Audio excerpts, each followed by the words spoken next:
सत्यमोहन जोशी विक्रम सम्वत 1977 साल वैशाख 30 गते पिता शङ्करदास जोशी र माता नोगलदेवीको कोखबाट ललितपुरको बकुम्बाहालमा जन्मनुभएका सत्यमोहन जोशी नेपाली कला संस्कृति तथा भाषा साहित्यका धरोहर हुनुहुन्छ। 95 वर्षको उमेरमा नै प्रकाशनले शताब्दी पुरुषको उपमा दिएको जोशीलाई नेपाल सरकारले विक्रम सम्वत 2074 वैशाख 21 गते वाङ्मय शताब्दी पुरुषको उपाधि प्रदान गरेको थियो। नेपाली कला संस्कृति तथा भाषा साहित्यमा पुर्याएको योगदानको कदर गर्दै नेपाल सरकारले जोशीको चित्राङ्कित रु 10 को हुलाक टिकट 10 लाख थान प्रकाशित गरेको छ। त्यस्तै नेपाल राष्ट्र बैंकले जोशीको तस्बिराङ्कित चाँदीको 2500 का 25,000 थान, 1000 का 25,000 थान र 100 को 10,000 थान दरको सिक्का समेत निष्कासन गरेको छ। उज्जवल कीर्तिमान राष्ट्रदीप सुप्रबल गोर्खा दक्षिणबाहु विख्यात त्रिशक्ति पट्ट आदिकवि भानुभक्त पुरस्कार धर्मराज सावित्री थापा लोकसाहित्य संस्कृति जस्ता थुप्रै पुरस्कार प्राप्त गर्नुभएका जोशीले विक्रम सम्वत 2013 सालमा लोक संस्कृति, 2017 मा नेपाल राष्ट्रिय मुद्रा र 2028 मा कडाली लोक संस्कृति नामक कृतिका लागि 3 पटक मदन पुरस्कार प्राप्त गर्नु भएको छ। काठमाडौँ विश्वविद्यालयबाट महाविद्यावारिधीको मानार्थ उपाधिले सम्मानित जोशीका प्रबन्ध तथा अनुसन्धानात्मक कृति नेपालीमा 10, नाटक 5, काव्य 2 र कथा संग्रह 5 तथा नेवारी भाषामा गरी करिब 60 कृति प्रकाशित भइसकेका छन्। जोशीको शब्द रचनामा क्रान्तिका लहर नामक गीति संग्रह समेत प्रकाशित छ। नेपाली वाङ्मयको समृद्धिमा क्रियाशील रहँदै लोक संस्कृति र साहित्यको अध्ययन अनुसन्धानमा सम्पूर्ण जीवन समर्पित गर्नुभएका जोशीको 15 घण्टा लामो अन्तर्वार्ता सहितको भिजुअल अर्काइभ र वृत्तचित्र मुआना चोगु इतिहास वाङ्मय शताब्दी पुरुष डाक्टर सत्यमोहन जोशी समेत निर्माण भएको छ। विभिन्न सङ्घ संस्थाहरूबाट अभिनन्दित हुनुभएका जोशीको 100 वर्ष पुगेको अवसरमा ललितपुर महानगरपालिकाले सार्वजनिक विदाको समेत घोषणा गरेको थियो। जोशीको नाममा जुरेली दर्शन नामक पुस्तक प्रकाशन, राष्ट्रिय नाचघरमा सत्यमोहन जोशी प्रेक्षालय नामाकरण, वाङ्मय शताब्दी पुरुष सत्यमोहन जोशी प्रतिष्ठान समेत स्थापना भएका छन्। व्यक्तिद्वारा गरिने कर्म सत्यको नजिक पुग्न सके मात्र मानव जीवन सफल हुने तथा देश र समाजको हितका लागि गरिने कर्म बुद्धिजीवीको माथिल्लो कर्म भएको ठान्ने शताब्दी पुरुष सत्यमोहन जोशी र उहाँकी पत्नी राधादेवी जोशीले मरणोपरान्त आफ्नो शरीरदान दिने घोषणा समेत गर्नु भएको छ। जोशीले आफ्नो जीवनका अधिकांश समय नेपाली कला संस्कृति, भाषा साहित्यको उत्थान तथा खोज अध्ययन अनुसन्धानमा समर्पित गर्नु भएको छ। औसत उमेरमा मृत्यु हुने मान्छेको शरीरको अध्ययन भइरहेको भए पनि 100 वर्ष उमेर कटिसकेको अवस्थामा शरीरका विभिन्न अङ्गहरूको अवस्था कस्तो हुन्छ भन्ने बारेमा जानकारी चिकित्सा क्षेत्रका विद्यार्थीहरूले अध्ययन गरेर पत्ता लगाउन् भन्ने उद्देश्यले मरणोपरान्त शरीरदान गर्ने घोषणा गर्नु भएको हो। जोशीले नेपालमा मात्र नभई छिमेकी मित्र राष्ट्र चीनमा समेत लामो समय रही नेपाली भाषा, कला संस्कृति तथा नेपाली कलाकार विभूति अरनीको बारेमा खोज गरी नेपाल र चीन बीचको दौत्य सम्बन्धलाई जनस्तरमा कायम गर्न समेत महत्त्वपूर्ण योगदान गर्नु भएको छ। यसै सेरोफेरोमा हामीले वाङ्मय शताब्दी पुरुष डाक्टर सत्यमोहन जोशीज्यूसँग गरेको कुराकानीलाई यहाँ प्रस्तुत गरिएको छ।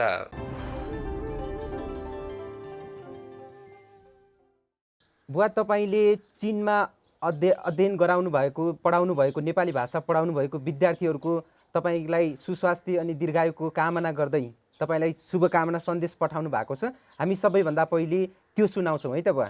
हुन्छ। नमस्कार, मेरो नाम केशरी मैया हो। चिनिया नाम चाहिँ चु छिन्चङ हो। अहिले म चीनबाट बोल्दैछु। नेपालका वरिष्ठ विद्वान सत्यमोहन जोशीज्यू मेरो आदरणीय गुरु हुनुहुन्छ। सत्यमोहन गुरुले म लगायतका झन्डै 12 जना चिनिया साथीहरूलाई सन् 1965 देखि सन् 1966 सम्म बेइजिङमा नेपाली भाषा सिकाउनु भयो। म लगायतका साथीहरू त्यो समयमा बेइजिङ ब्रोडकास्टिङ इन्स्टिट्युटमा काम गर्थ्यौँ।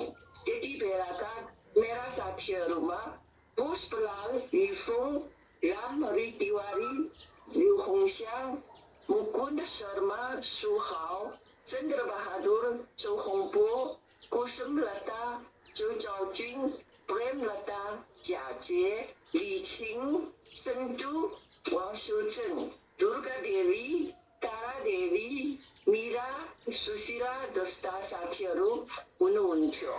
त्यति बेला अहिलेको जस्तो विज्ञान प्रविधिको विकास नभएकोले भाषा सिक्न निकै ठुलो समस्या थियो।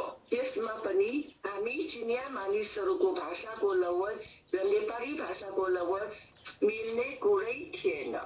तर पनि नेपाली भाषा सिक्ने हाम्रो उत्कट चाहनाले गर्दा हामीहरूले सीमित स्रोत साधनको उपयोग गरेर नेपाली भाषा सिकेका थियौँ। हामीलाई सत्यमोहन जोशी गुरुले निकै मेहनत गरेर नेपाली भाषा सिकाउनु भयो। भाषा सिकाइमा उहाँको गहन अनुभव र सिपले हामीलाई नेपाली भाषा सिक्न सहयोग गर्यो। उहाँ असाध्यै मेहनती व्यक्तित्व हुनुहुन्छ।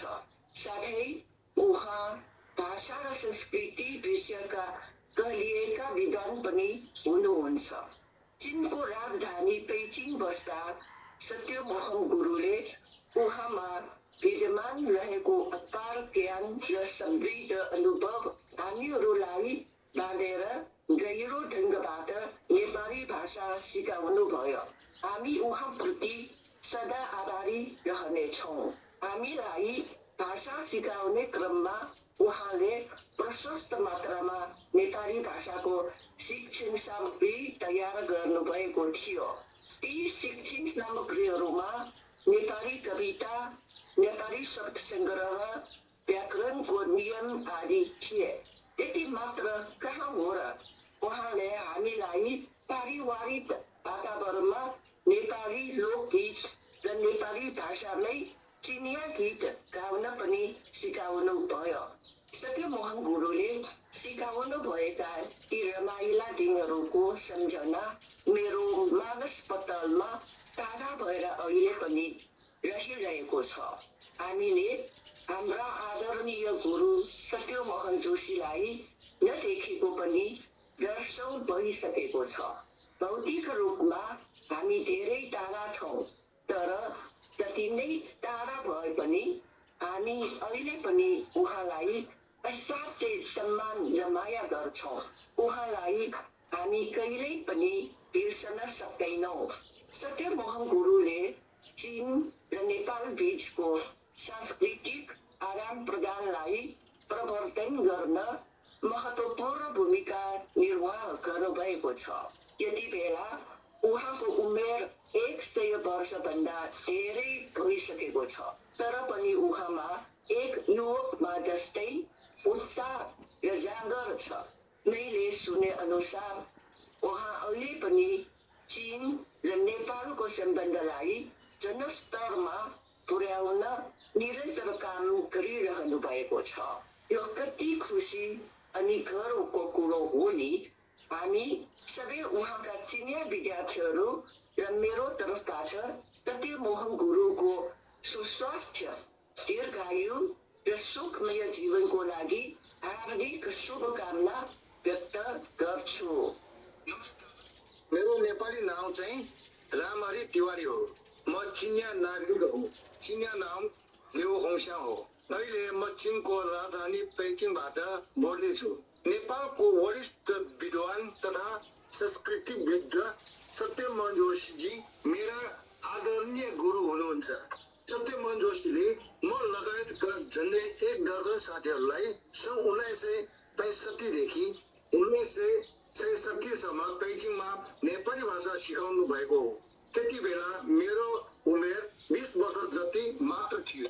म लगायतका साथीहरू त्यो समयमा चीन सरकारको पेइचिङ ब्रोडकास्टिङ इन्स्टिट्युटमा पढ्थे।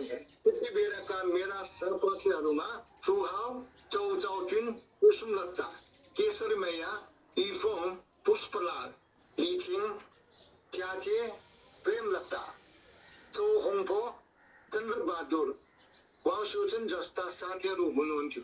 त्यति बेलाको पठन पाठन अहिलेको भन्दा निकै भिन्न थियो। अहिले प्राय सबैको हातमा मोबाइल फोन छ, कम्प्युटर छ। भाषा पढ्नका लागि धेरै कुराहरू छन्। मैले नेपाली भाषा सिक्न थालेको पनि 55 वर्ष बितिसकेछ। मैले एउटा केही वर्ष अघि मात्र नेपाली भाषा सिके जस्तो लाग्छ, तर आजभन्दा झन्डै 55 वर्ष अघि अहिलेको जस्तो विज्ञान र प्रविधिको विकास नभएकोले भाषा सिक्न निकै ठुलो समस्या थियो। त्यसमा पनि हामी छिन्या मानिसहरूको भाषाको लगज र नेपाली भाषाको लगज निकै फरक थियो। तर जहाँ इच्छा त त्यहाँ उपाय भने जस्तो नेपाली भाषा सिक्ने हाम्रो उत्कट चाहनाले गर्दा हामीहरूले सीमित स्रोत साधनको उपयोग गरेर नेपाली भाषा सिक्न सफल भयो। मलाई ती पुराना दिनहरूको सम्झना आज पनि झलझली आइरहन्छ। हामीलाई पेइचिङ ब्रोडकास्टिङ इन्स्टिट्युटमा सत्यम जोशी गुरुले नेपाली भाषा सिकाउनु भएको हो। भाषा सिकाइमा उहाँको गहन अनुभव र सिपले हामीलाई नेपाली भाषा सिक्न सहयोग गर्थे। उहाँ असाध्यै मेहनती व्यक्तित्व हुनुहुन्छ। साथै उहाँ भाषा र संस्कृति विषयका प्रसिद्ध विद्वान पनि हुनुहुन्छ। सत्यम जोशीजीले उहाँको अपार ज्ञान र समृद्ध अनुभव हामीहरूलाई बाँडेर मसिनो ढङ्गले नेपाली भाषा सिकाउनु भयो। हामीलाई भाषा सिकाउने क्रममा उहाँले केही महत्त्वपूर्ण नेपाली भाषाको शैक्षणिक सामग्री पनि तयार गर्नुभएको थियो।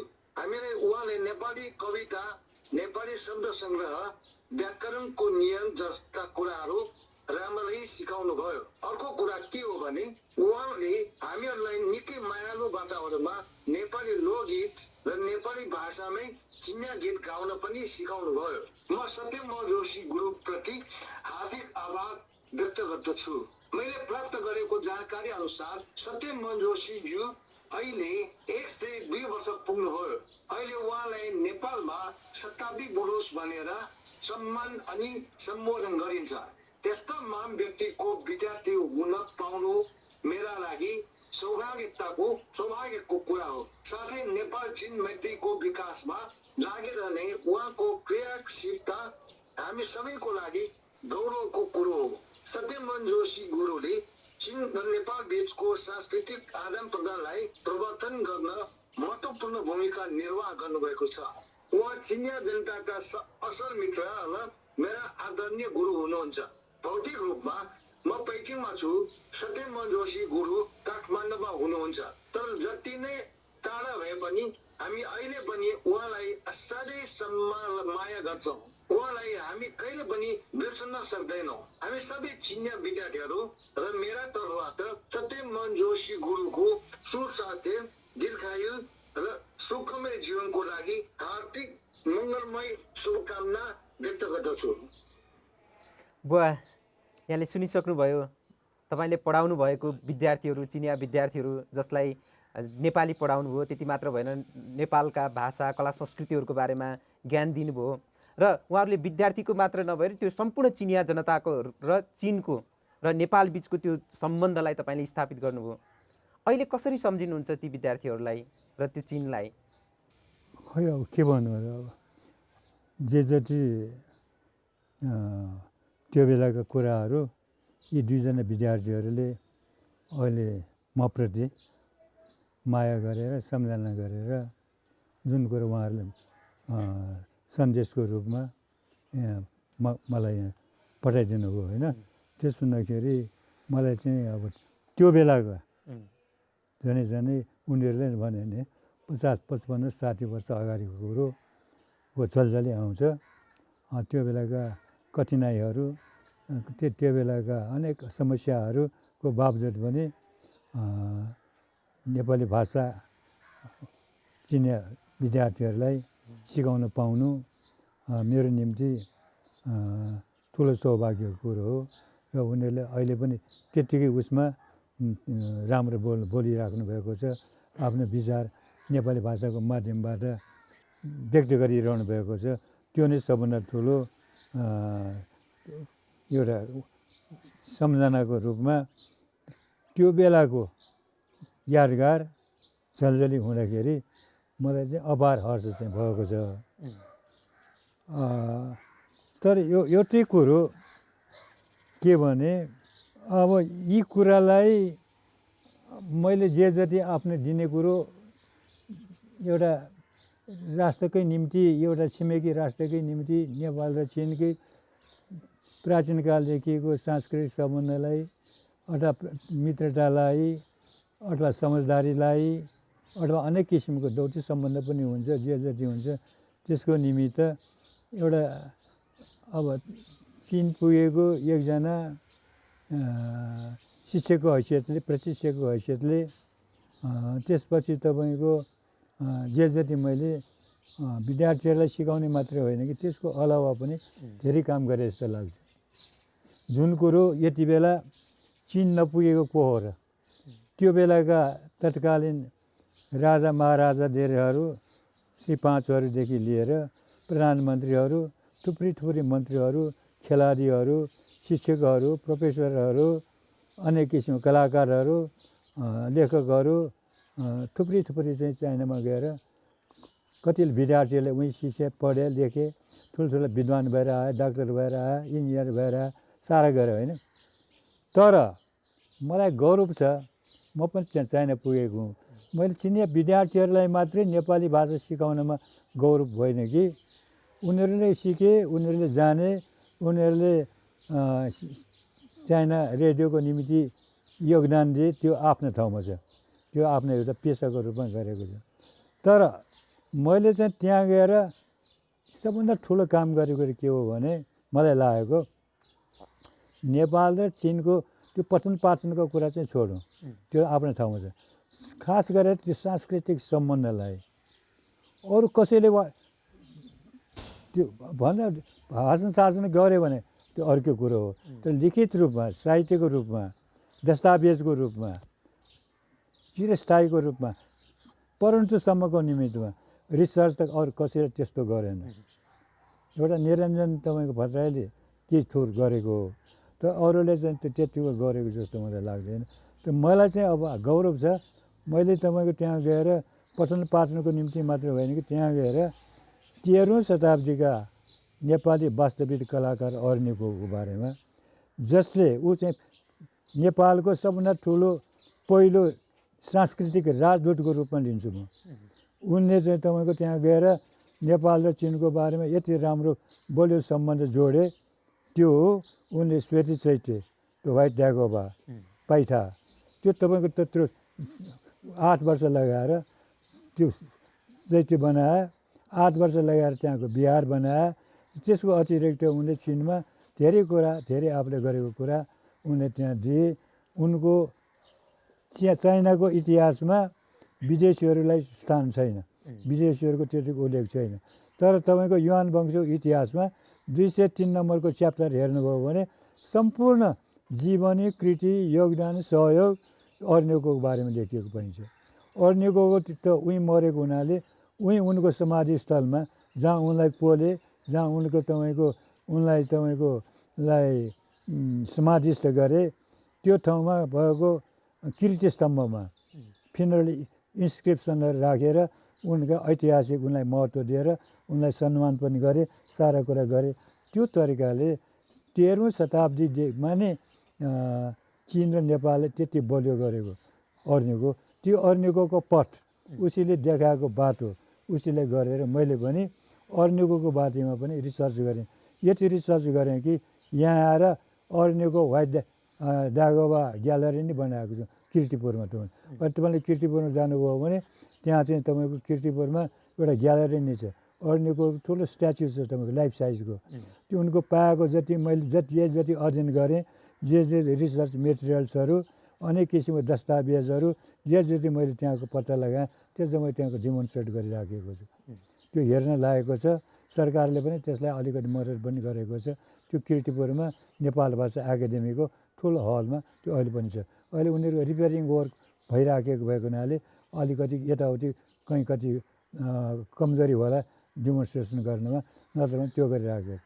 त्यसको अलावा माउको तपाईँको अब हुन त राजनीतिको कुरा आउँछ राजनीतिको होइन साहित्यको कुरा गर्दाखेरि चिनिया साहित्य कसरी डेभलप हो र माउ सेतुङको अध्यक्ष माउको पालोसम्म आएर अध्यक्ष माउले जम्मै आफ्नो क्लासिकल जति पनि कविताहरू लेखे छन्दमा लेखे उनले सारा कुरा गरेर र कसरी उनले चिनिया साहित्यलाई अगाडि बढाए त्यो कारणले गर्दाखेरि कविताको अनुवाद मात्र होइन, कविताको शब्दको स्रोत त्यो कसरी प्रयोग भयो, त्यसको अर्थ के हो, त्यो नोटहरू टिप्पणीहरू शुद्ध र एप्रिसिएसन उसको चाहिँ विवेचना शुद्ध गरेर त्यो किताब पनि मैले अनुवाद गरेर छपाएँ पनि तपाईँको यहाँ गएर।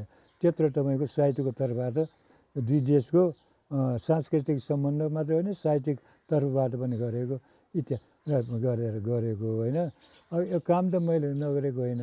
अनि अर्निकोकै तपाईँको निम्ति रिसर्च गरेर उनको निम्ति त्यो प्राचीन कालदेखि लिएर अर्निकोको बेलासम्म 13औँ शताब्दीसम्म कसरी नेपाल र चिनको मित्रता, सांस्कृतिक सम्बन्ध, दौत्य सम्बन्ध र जनन लेभलमा भाइचाराको नातामा, विद्वानहरूको आदान प्रदानमा, एकाडेमिक ग्रोथ, प्राज्ञिक सम्वर्धन, कल्चरल ग्रोथ, सांस्कृतिक सम्वर्धनमा कसरी चाहिँ तपाईँको त्यसले योगदान दियो भन्ने कुराको समेत गरेर किताबहरू पनि मैले लेखेँ तपाईँको रिसर्च गरेर। त्यो चाहिँ प्रकाशनमा आइराखेको छ, अहिले पनि तपाईँको आइरहेको छ। र हालसालै भनेकै यो 1 वर्ष यताभित्र मेरो जन्म शताब्दी महोत्सव यो ललितपुर महानगरपालिकाले मनाएको छ। वर्ष दिन मनाउँदाखेरि मलाई चाहिँ उनले सम्मान गरेको कुरोको आफै के बयान गरौँ, त्यो आफ्नो रेकर्डमा छ। तर मेरो आफ्नो रेकर्डमा 3वटा कुराको चाहिँ मैले ठुलो सहयोग गरेँ जस्तो लाग्छ। एउटा कुरो, सबभन्दा कुरो त्यो ललितपुर महानगरपालिकामा एउटा चाहिँ अर्निकोको स्ट्याच्यु प्रतिमा राख्नुपर्छ भनेर कराउँदा त्यो स्ट्याच्यु चाहिँ त्यहाँ खडा भयो। किनभने त्यो स्ट्याच्यु खडा भएपछि सबैले अर्निकोलाई पनि चिन्नुभयो। अर्निकोलाई चिन्नु भनेकै नेपाल र चिनको बिचको सांस्कृतिक र ऐतिहासिक सम्बन्धलाई सबैले सम्झने, कलाको माध्यमबाट पनि सम्झने, अर्निको माध्यमबाट पनि सम्झने भएको हुनाले त्यो अहिले छँदैछ। त्यति मात्रै होइन, उसैको अनुरोधमा 2टा पुस्तक मेरो चाहिँ यति बेला प्रकाशमा आएको छ। हुन त त्योभन्दा अगाडि नै एउटा वास्तविक कलाकार अर्निको किताब ठुलो ग्रन्थ चाहिँ निस्किसकेको छ। एउटा महाकाव्य पनि तपाईँको मेरो आफ्नै मातृभाषामा पनि निस्किसकेको छ, त्यसको अनुवाद पनि भएको छ। र अहिले त्यसलाई अङ्ग्रेजीमा पनि अनुवाद गरेको छ। मेरो आफ्नै छोरोले पनि ऊ पनि त्यो बेला चाइनामा आएको भएको हुनाले उनले पनि हेरेको, त्यो भइदिएको भए होइन, त्यो उनले पनि त्यसमा मद्दत गरेको छ। र अहिले 2टा किताब यो नगरपालिकाले हालसालै निकालेको छ। एउटा चाहिँ तपाईँको चिनको र नेपालको इतिहासमा प्रागैतिहासिक इतिहास, प्रि हिस्टोरिक पिरियडदेखि लिएर भन्दाखेरि मञ्जुश्री यिनीहरूको पालाकोदेखि लिएर बोधिसत्वहरूको पालादेखि लिएर जुन सम्बन्ध कायम भएको छ त्यसको इतिहास 13औँ शताब्दीसम्म अर्निकोसम्म आएर गरेको त्यो इतिहास त्यो अहिले छापिएको छ। सबभन्दा मुख्य दस्तावेज त्यो। नयाँ भनेको कुरो र अहिले यति बेला साधन धेरै छ, सबैले अलिअलि लेखिएको पनि होला, किताब पनि आएको होला। तर त्यो पुरानो कुरोहरू त गाह्रो हुन्छ। त्यो रिसर्च चाहिँ अहिले छापिएको छ। त्यो छापिएपछि त्यो अहिले स्ट्याच्यु पनि त्यहाँ रहेको छ। अहिले तपाईँले जानुभयो भने त्यो मूर्ति नगरपालिकामा देख्नुहुन्छ। त्यसमा चाहिँ शिलालेख छ। शिलालेख भने इन्स्क्रिप्सन, हिस्टोरिकल इन्स्क्रिप्सन छ त्यहाँ। कसरी विकसित भयो नेपाल र चिनको सम्बन्ध भनेको त्यो चाहिँ राष्ट्रपति अहिले विद्यादेवी भण्डारी उनीले आएर उद्घाटन गरेको, समुद्घाटन गरेको छ। जब पिक्चर पनि छ, तस्बिर पनि छ, सारा कुरा छ। यो कुरा थाहा छैन होला चिनेहरूलाई। त्यति मात्रै होइन, अनि त्यो अर्निकोको बारेमा एउटा चाहिँ महाकाव्य, इपिक, हिस्टोरिकल इपिक। महाकाव्य भनेको चाहन्छन् मान्छेले लेख्नु सकिने पनि होइन, लेख्छु भने लेख्न सकिने कुरो पनि होइन। तर मैले नेपाल र चिनको निम्ति मेरो आफ्नै ठुलो कन्ट्रिब्युसन केही छ भने त्यो महाकाव्य छ। त्यो महाकाव्य चाहिँ तपाईँको अङ्ग्रेजीमा अनुवाद गरेर त्यो छापिएको छ। त्यो अहिले म तपाईँलाई देखाउँछु। त्यो 2टा किताब चाहिँ हालसालै निकालेको छ। त्योभन्दा अगाडि पनि थुप्रै किताबहरू मैले यताउति आर्टिकल त थुप्रै आर्टिकल लेखेँ, यताउति गरेँ। अब कुरो के आयो भने पहिले आएका यहाँका कल्चर एट्याचीहरू राजदूतावासबाट यिनीहरू बराबर आउँथे, बराबर निम्ति आउँथे, सारा कुरा हुन्थे। अहिले त्यो कट अफ भएको छ। अब त्यो सत्यमन जोशी भनेको को हो उसको के कन्ट्रिब्युसन छ, के गर्यो उसले, त्यो कसैलाई थाहा छैन। यो अहिले आएको मान्छेहरूको अर्कै आफ्नो पोलिटिकल मुभमेन्टमा आउँछ, पोलिटिकल कुरा गर्छन्, सारा कुरा गर्छन्, त्यो अर्कै कुरो होइन। त्यो पहिलेको जस्तो जुन एकजना व्यक्तिले ग्रास लेभलमा साहित्यको माध्यमबाट, कल्चरको माध्यमबाट जुन काम गरिराखेको छ, अब यो अहिलेको चिनियाहरूलाई थाहा छैन तपाईँको। न त अब एमएससीलाई थाहा छ, न यहाँ राजदूतहरूलाई थाहा छ, यहाँ प्रश्न पार्न गरेको मान्छेहरूलाई थाहा छ। अब दुईजना विद्यार्थीहरूले बोलिहाले, सत्य कुरो बोलेको छ उनीहरूले, साँचो कुरो बोलेको छ। त्यो अहिले थाहा पाउने मान्छे छैन। मेरो कन्ट्रिब्युसन के थाहा छैन। कति मान्छेले कति लाभ उठायो होला, कति उनीहरूले आफ्नो फाइदा उठायो होला, कति उनीहरूले आफ्नो प्रेस्टिज जमायो होला, त्यो आफ्नो ठाउँ छ। म माग्ने पनि होइन, त्यहाँ गएर चाहिँ अब त्यहाँ गएर भेटघाट गर्ने मान्छे पनि होइन। यो उमेरमा त्यहाँ गएर गर्ने कुरो पनि आउँदैन। आफ्नै घरमा बस्छ, आफ्नै आउँछु। तपाईँले आउनु बोलाएको आएको होइन, मैले तपाईँ आफै आउनुभयो होइन। त्यो तरिकाले भएको हुनाले मेरो चाहिँ अहिले कन्ट्रिब्युसन चाहिँ देखा पर्दैन। तर मैले थुप्रै काम गरेँ जस्तो लागेको छ। I am satisfied. मलाई ठुलो सन्तोष छ।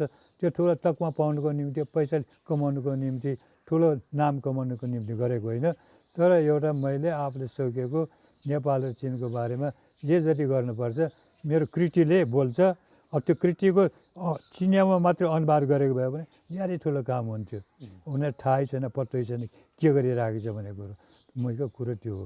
त्यसो भएको हुना आज तपाईँहरू मेरो घरमा आउनुभयो। मैले यहाँ लोक साहित्य परिषद भने एउटा यो जम्मै कन्ट्रिब्युसन मेरो साथीहरूले यताउति सबैको उसबाट गरेको। मैले यो घर बनाउन सक्ने औकात पनि छैन होइन। सबैले माया गरेर गरेको छ। अब यसमा मैले अब कमसेकम एउटा अर्नीको ग्यालरी, त्यहाँ एउटा ग्यालरी त्यहाँ बनाइसकेँ।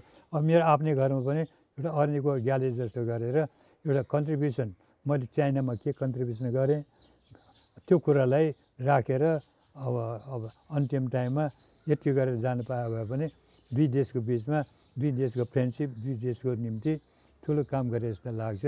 कुरो त यही हो होइन। तर अब त्यो पुरानो मान्छेले यो गर्यो, यसो गर्यो, यो मान्छेले यस्तो दिनुपर्छ, यस्तो कदर गर्नुपर्छ भन्ने कुरो त्यो अहिले कर्तव्य छ तपाईँको। चिन्नै सत्यमन जोशी भने को हो। अहिले आएको कल्चर आचार्य पनि छ होइन। उसलाई मैले देखेको पनि छैन, भेटेको पनि छैन, ऊ आएको पनि छैन, गरेको पनि छैन। यस्तो किसिमको छ। त त्यस्तो चाहिँ हुनुहुन्न। कमसेकम सम्बन्ध पुरानो गरेको मान्छे के कति कन्ट्रिब्युसन दियो, के कसले के दियो, यी कुराहरू गरेको भए एउटा रेकर्ड चाहिँ हुन्छ।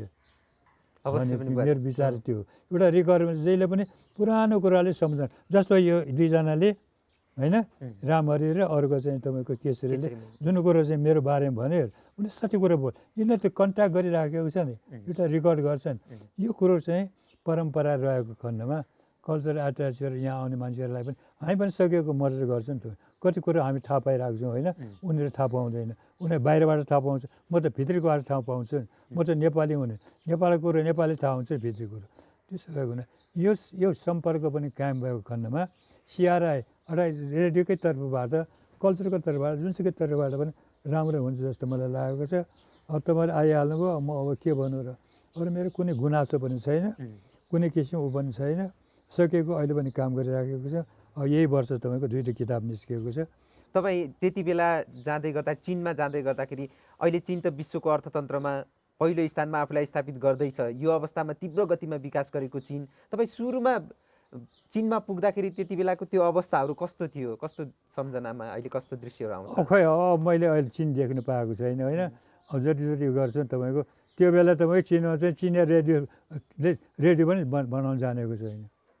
टेलिभिजन यताउति कुरा गरे। अब कहाँ पुगिसक्यो, अब उनीहरू चाहिँ मङ्गल ग्रहमा पुगिसक्यो होइन। त्यो बेला त्यो थिएन चिनियाहरूको। त्यो बेला सब कुरो त इम्पोर्टेड हुन्छ, सारा कुरा हुन्थ्यो। अब त्यो अहिले त्यो विकास गरेको कुरो चाहिँ मैले भनेको र संसार देखिरहेको छ। अब मैले भनेको तर त्यो बेला 1965-66सम्म यिनीहरूको म त्यहाँ जाँदाखेरि रसियनहरूको र चाइनिजहरूको चाहिँ गडबडी गर्दाखेरि पहिले चाहिँ उतातिरबाट पेट्रोल आउँथ्यो, पेट्रोल पनि नपाउने। पेट्रोल नपाउँदाखेरि यहाँ 2 दिन पेट्रोल भन्नुभयो भने के हुन्छ, हाहाकार हुन्छ होइन। यहाँ त्यस्तै त्यहाँ पनि भएको थियो। उनीहरूले कटअप गर्दाखेरि ठुल्ठुलो ग्यासमा राखेर त्यो मोटरमा अगाडि माथि राखेर त्यो ग्यासले पनि मोटर चलाउँथ्यो अरे चाइनामा। 66को कुरो। अब चिनले आफ्नै किसिमको पेट्रोल खाने पत्ता लगाएपछि अब उनीहरूको कहाँ पुग्यो तपाईँको साधन होइन। कति मिहिनेत गरे, कति गरे, स्वावलम्बी भयो। पहिले त्यो त भएको थिएन, त्यत्रो दुःख पाएको उनीहरूले। अब त्यो बेलाको उनीहरूको दुःख उनीहरूलाई पनि थाहा छ। अब त्यो आफूले भोगेको कुरो चाहिँ होइन। त्यत्रो कल्चर रिभोल्युसन भयो, त्यो कल्चर रिभोल्युसन त भयो। त्यो कल्चर रिभोल्युसनले चाइनालाई त्यति माथि उठाइदियो, सारा कुरा भयो। उनीहरूको विकसित, उनीहरूको टिमवर्क, उनीहरूको युनिटी, उनीहरूको पोलिटिक्स आफ्नै ठाउँमा छ। त्यत्रो भए तापनि त्यस्तो महँगी भनेको त्यहाँ गएर अनुभव गरेन मान्छेले, खान पाएन भनेर अनुभव गरेन। त्यत्रो एउटा व्यवस्था भएको। अहिले त ग्रामीण गरिबी पनि उन्मूलन भएको घोषणा गर्नुभयो होइन, अब राष्ट्रपतिले। त्यो उहाँलाई पनि थाहा भएको कुरा। म त यहाँ छु, नगएको त्यतिका वर्ष भइसक्यो। चिनिया कम्युनिस्ट पार्टीको 100 वर्ष पुगेको अवसरमा यहाँले के शुभकामना के सन्देश दिन चाहनुहुन्छ? दुई देशको अब भलो होस्, उन्नति होस्, विकास होस्, सम्बन्ध राम्रो होस्, गडबड कहीँ नहोस् होइन। एकले अर्कालाई जे जति सहयोग दिनुपर्छ हामीले पनि सहयोग गरेर। नेपालीहरूले पनि युएनमा त्यो बेलासम्म त चिनले मेम्बरसिप त पाएको थिएन। उनीहरूले ताइवानवालाहरूले के अरे ताइपेवालाहरूले फर्मसाले चाहिँ उनीहरूको बोलाबाला थियो। अमेरिका ब्याकग्राउन्ड उसलाई थियो। पछि चाहिँ तपाईँको युएनमा भोट दिँदा के लगाउने के अरे नेपालले त चाइनालाई मुख्य चाइना त मेनल्यान्ड चाइनालाई हो मेम्बर उसैलाई दिनुपर्छ भनेर त्यो मेम्बरसिप दिलाउनमा त नेपालको पनि ठुलो हात छ नि तपाईँको। एउटा भोट भए पनि त ठुलो काउन्ट भयो नि तपाईँको होइन। अनि फेरि तिब्बत सम्बन्धको कुरामा पनि हामी चाहिँ तपाईँको मेन लाइनमा उसले गरेकोमा तिब्बतको विरोधमा अब चाइना उसको त भारतसँग झगडा भयो, कोसँग झगडा भएन। तर नेपालको त्यो त भएन। नेपालले त तपाईँको तिब्बतलाई चाइनाले जुन स्वायत्त शासन दिएको अटोनोमस गरेकोमा समर्थन गरेर आज पनि समर्थन गरिराखेकै छ होइन। एक चिनी मानेको छ, दुई चिन त मानेको छ। यसरी पोलिटिक्समा धेरै मद्दत गरे। सानो मुलुक भए पनि त ठुलो सहयोग त पुर्याइराख्यो। त्यसैले पनि त चिनीहरूले पनि ठुलो हामीहरूले चाहिँ असाध्य माया गर्छ, सम्मान गर्छ। उनीहरू पनि बेला बखतमा चाहिँ जे गर्नुपर्छ गरिराखेकै छ। त्यसको कुनै गडबड छैन। सबभन्दा सन्तोषको कुरा त्यही हो पोलिटिक्समा। जनस्तरबाट बुवा त्यो सम्बन्धलाई अझै तपाईँले जुन स्थापित गर्नुभयो नि, अझै जनस्तरबाट बलियो प्रगाढ सम्बन्ध बनाउनलाई के कस्तो खालको गतिविधिहरू सम्पर्क चाहिँ रहिरहनुपर्छ। तपाईँको थाहा पाइराख्नुपर्छ, गरिराख्नुपर्छ। एकले गरेको कुरामा चाहिँ अनुवादको माध्यमले पनि थाहा दिनुपर्छ यस्तो यस्तो भइरहेको छ भन्ने कुरो। अब मैले महाकाव्य राखेर के गरेँ त्यो त नेपालीहरूलाई थाहा हो। अब अङ्ग्रेजीमा अनुवाद भएपछि इन्टरनेसनल जान्छ। त्यो चिनियामा त छैन। कमसेकम उसले अनुवाद मात्रै गरेको भए एउटा नेपालीले नेपाल र चिनको मित्रताको बारेमा अर्नेकोलाई चाहिँ निमित्त गरेर यत्रो एउटा महाकाव्य आयो। महाकाव्यमा कसरी लेखेर लेख्न सकिने कुरो आएर कति मिहिनेत गर्न कतिको गर्नुपर्छ यी कुराहरू छन् तपाईँको। यो कसले विचार गर्ने? कल्चर एट्याचले खोजेर विचार गर्नुपर्ने कुरो हो। तर गर्दैनन्। तर भाग्यले तपाईँ आज आउनुभयो। हुन्छ बा, तपाईँको अब यति लामो उमेर एउटा खोज अध्ययन अनुसन्धानको लागि विशेष गरेर नेपाली भाषा साहित्य कला संस्कृतिको लागि समर्पित गर्नुभयो र अझै आफ्नो मृत्युपछि पनि आफ्नो शरीर फेरि त्यही खोज अध्ययन अनुसन्धानकै लागि भनेर यहाँले दिने जुन खालको घोषणा गर्नुभएको छ, यो खालको त्याग महानता यो पछिल्लो पुस्तालाई के सन्देश दिन चाहनुहुन्छ? अब के गर्ने? मैले आफ्नो सरकारलाई कहीँ मागेको पनि छैन, भनेको पनि छैन। सरकारले आफैले मलाई चाहिँ अब यो के अरे वाङमय शताब्दी पुरुष भनेर उपाधि दिएको छ 100 वर्षको उसमा। र मेरो यो अरूको चाहिँ मरेपछि चाहिँ पोस्टा स्ट्याम्प निकाल्छ। तर मेरो जिउँदो अवस्थामा नि यो के अरे जीवितावस्थामा नि उसले स्ट्याम्प निकाल्यो तपाईँको मेरो शताब्दी पुरुषको होइन। त्यो मेरो सरकारले गरिरहेको छ। मेरो उसमा चाहिँ यो सिल्भर कोइनहरू 3 थरीको निकालेको छ। 2500 जाने, 1000 जाने र 100 जाने कोइन निकालिदिएको छ जीवित अवस्थामा होइन। त्योभन्दा बढी सरकारले भन्ने कुरै आउँदैन। अब मलाई ठुलो तकमा सकमा पनि उसले दिने कुरो हाइएस्ट तपाईँको झन्डै हाइएस्ट जस्तै त्यस्तो के ठुलो तकमा पनि दिइसक्यो विभूषण भने। मेरो सरकारसँग त मेरो गुनासो गर्ने छैन। मेरो निम्ति जे जति गर्नुपर्ने गरिराखेको छ, वृत्ति दिइराखेको छ, त्यो केही छैन तपाईँको। अनि त्यस्तै नगरपालिकाले मेरो निम्ति यो बुढो मान्छे यताउति जानुपर्छ भनेर मेरो निम्ति एउटा गार्ड दिइराखेको छ। मेरो निम्ति एउटा सवारी चाहिँ एउटा मोटर दिइराखेको छ। म त मेरो निम्ति मेरो सरकारको निम्ति गुनासो केही छैन। तर चिनिया सरकारले सम्झिदिए हुन्छ त्यति हो। होइन यो मान्छेले पनि केही त गरेको रहेछ भने त्यति सम्झिदिएको हुन्छ। तर खोइ अब त्यसमा चाहिँ अब म कन्जुस भएर माग्ने भएर भन्ने कुरा त आउँदैन। त्यो it is up to you, it is up to the Chinese government, it is up to the Chinese स्टुडेन्ट्सहरूले उनीहरूले कहाँ के गर्नुपर्छ उनीहरूले गर्ने कुरो। अब मैले गएर मलाई यसो गर भनेको त्यो चाहिँ होइन। त्यो आइएम सेटिस्फाइड, गुनासो चाहिँ छैन। अहिले यो खोज अध्ययन अनुसन्धान गर्ने हुन्छ नि, अब जसरी तपाईँले त्यो बेलामा गर्नुभयो वा र त्यसपछि कला संस्कृतिहरूलाई उजागर गर्नुभयो, प्रचार प्रसार गर्नुभयो, संरक्षण गर्नुभयो, पुनरुत्थान गर्नुभयो, तर कति गाउँहरूमा अहिले नेपाली गाउँहरूमा पनि ठाउँहरूमा ती कला संस्कृतिहरू लुकेर ओझेलको अवस्थामा होला। नयाँ पुस्ताले फेरि अब तपाईँले जसरी त्यसरी अध्ययन अनुसन्धान गर्न त नसक्ला, त्यही पनि त्यसको महत्त्व त्यो खोज अध्ययन अनुसन्धानका लागि के सन्देश दिन चाहनुहुन्छ? होइन, मैले आफैले कामै गरेर देखाएको छु तपाईँको। खालि चाइनाको कुरा मात्रै होइन, मेरो आफ्नै देशको कुरामा पनि मैले एउटा टिम खडा गरेँ, एउटा कल्चर चाहिँ तपाईँको सर्वेक्षण गरेर। किनभने देशमा राजनीतिकले मात्र होइन कि समावेशी कल्चरल संस्कृतिको माध्यमबाट समावेशी गरेर सारा नेपालीलाई, किन यहाँ नेपालमा त जाति जनजातिहरू धेर छन्, शेर्पा, गुरुङ, मगर, राई, लिम्बू, थारू, नेवार, बाहुन, छेत्री, धिमाल गरेर जस्तै सारा छन्। यी सारामा आफ्ना पनि जातीय कल्चरहरू छन्। त्यसको अलावा एउटा नेसनको, राष्ट्रको एउटा कल्चरको निम्ति पनि सबैलाई समावेशी गरेर काम गर्नुपर्छ। The we are so very rich in culture. हामीहरूको यहाँ जाति जनजाति धेरै भएको हुनाले हामीहरूको कल्चर जाति माथिल्लो छ, त्यो पनि फोक कल्चर, लोक संस्कृति भएको हुनाले मैले यो टिमी लिएर यो तपाईँको नेपाली भाषा जुन बोलिराखेको छ, जुन अहिले मैले बोलिराखेको छु राष्ट्रभाषा जुन तपाईँले बोलिराख्नु भएको छ, त्यसको व्युत्पत्ति थलो, द ओरिजिन कहाँबाट उत्पत्ति भयो भनेर खोज तलास गर्नुको निमित्त दुर्गम क्षेत्रमा पनि महादुर्गम, धेरै माथिल्लो ज्यादी दुर्गम क्षेत्र कर्णाली अञ्चलको जुम्लाको सिँजा खोला उपत्यकामा पुगेर म मात्रै होइन, मैले आफ्नै टिम लिएर गएको छु।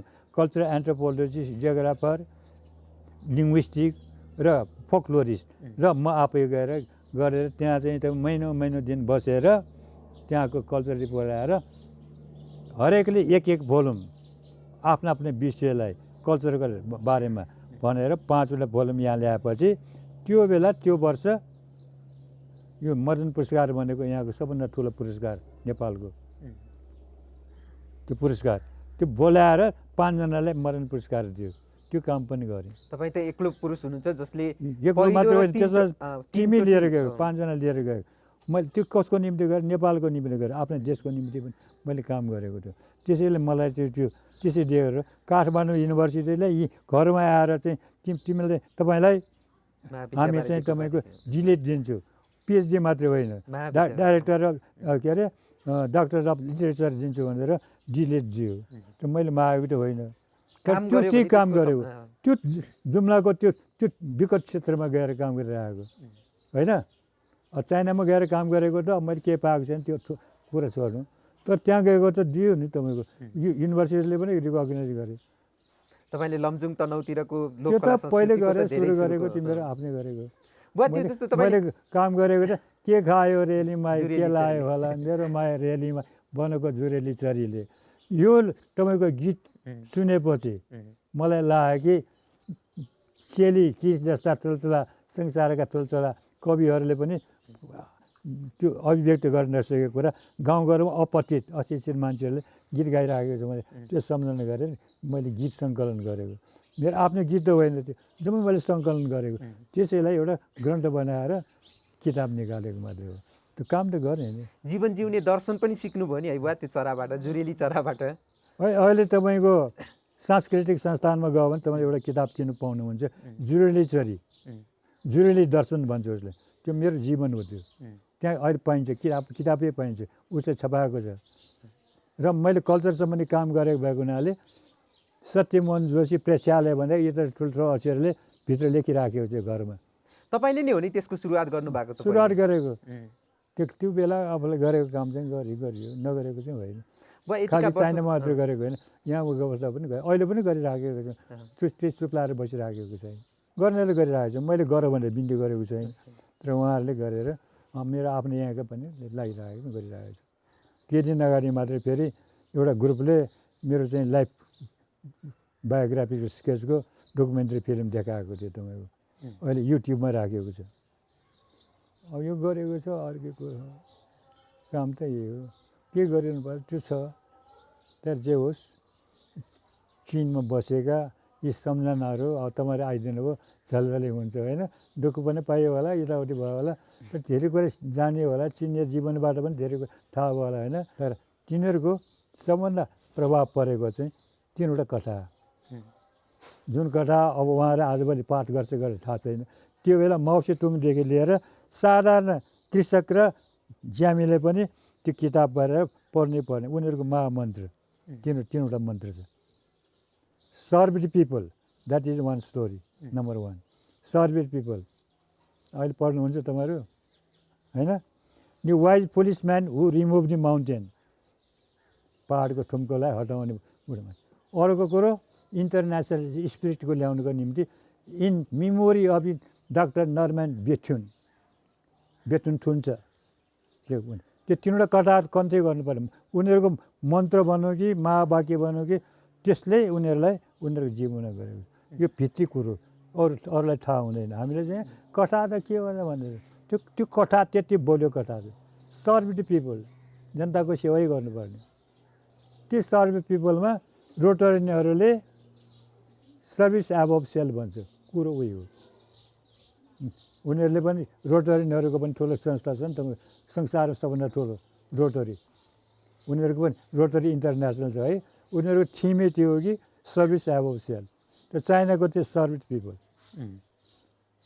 अहिले बल्ल यहाँ अहिले हाम्रो प्रधानमन्त्रीले समृद्ध नेपाल सुखी नेपालीको नारा लगाइराखेको छ त्यो कसरी बनाउनु त्यो चाहियो नि होइन त्यो चाहिँ त्यो भएन नारा मात्रै दिएर पुग्ने उनीहरू त त्यसलाई जीवनमा डे टु डे लाइफमा गर्छ पढेर गर्नुपर्छ सेवा गर्नुपर्छ भन्ने भाव त्यस्तै कुराहरू पनि छन् त्यो मिस्टिरियस गुह्यान त्यो गुह्यो अति गुह्यो बाहिरबाट हेर्दा केही न केही तर भित्र त्यसको रहस्य त्यसको एनर्जी दिन्छ त्यो चाहिँ दिन्छ त्यस्तो किसिमको सिनेमा मैले सिकेको त्यही हो सर्भ द पिपल त्यो सर्भ द पिपलले मलाई छोयो हुन्छ बा अन्तमा के भन्न चाहनुहुन्छ के भन्यो अब दुई देशको जय होस् संसारमा विश्व शान्ति होस् सबभन्दा किन बुद्धको देश बुद्ध भनेको त चिन्नेवाला त्यतिकै मानिराखेको छ बुद्धको स्पिरिचुअल त मानिराखेकै छ सारो कुरा गरेर यहाँ हाम्रो पनि छ बौद्ध धर्मको माध्यमबाट अथवा जुनसुकै तरिकाको माध्यमबाट पनि